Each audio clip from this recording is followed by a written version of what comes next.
Oh, it's so nice to be standing. Okay, so Felicity's kind of gotten her heart's desire.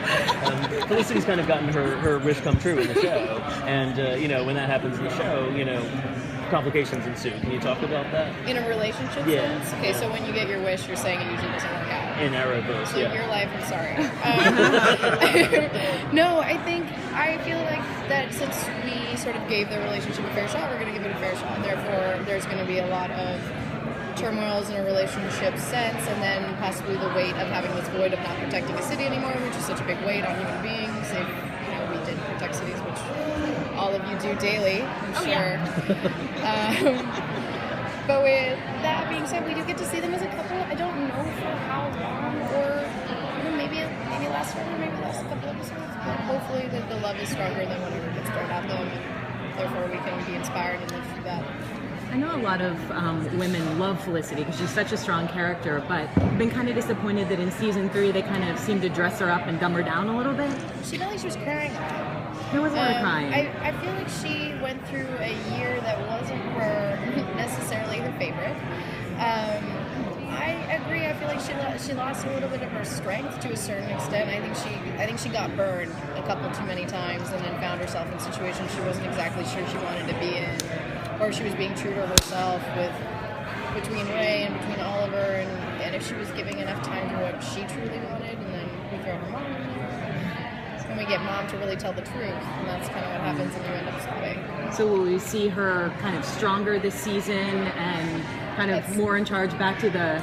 That's my hope, and the plan, and hopefully she gets funnier again, because I don't want to see her crying all the time. It was a big disappointment for me to have her crying quite a lot, because one thing I love about Felicity so much is that she is so strong and independent, and sticks to her guns and is true to herself, and that's something that I admire about her. That I think she was true to herself last year, but I just don't know if she necessarily knew what she was doing was authentic, and she was trying to find it. Yeah, you miss the fumbling kind of Felicity-isms that you can't do when you're crying all the time. It's true. Felicity's work identity also always seemed really important to her. Is that something she's struggling with not having, perhaps, in her...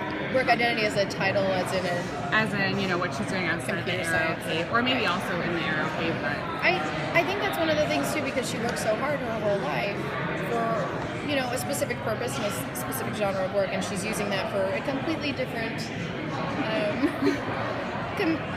way of life, to a certain extent. And having a secret nightlife, like having a secret that big, that you can only share with so many people who are potentially your window into working with people for the first time and having a family that you've chosen.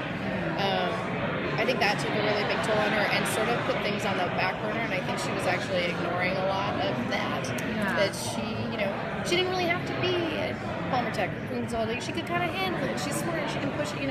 Homework takes 20 minutes, and that became homework as opposed to something that she's sort of worked for a long time. And I think that the Arrow life just took up a lot more of her space emotionally and physically. For one, I'm sure she was exhausted and having nightmares, and I don't know when she goes to therapy. Well, it's true. I mean, the girl deals with killers. She's been kidnapped like 4 times. I mean, she's got to wake up screaming sometimes and alone. She doesn't have a dog. I have a dog. I don't know how she does it.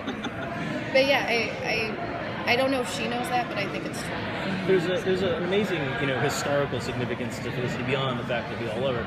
The fact that she's had relationships with 3 Justice League members. It's true. No one else has done that on screen before. This is true. Or is likely to in the near future. Given 2 of them weren't sort of heroes when she was interested in them romantically, or creating a friendship, which is to say, did she make them super? I don't know. But I do believe she brings out the best in people. Goes back to saying, like, maybe she exhausted herself a little bit too much and she didn't take care of herself. Just saying. But yeah, I mean, that's an interesting fact. Maybe she's a type. She's a human particle accelerator. She's a human particle accelerator. She's no longer a polygraph. People, she's a human particle accelerator. Thank you, guys.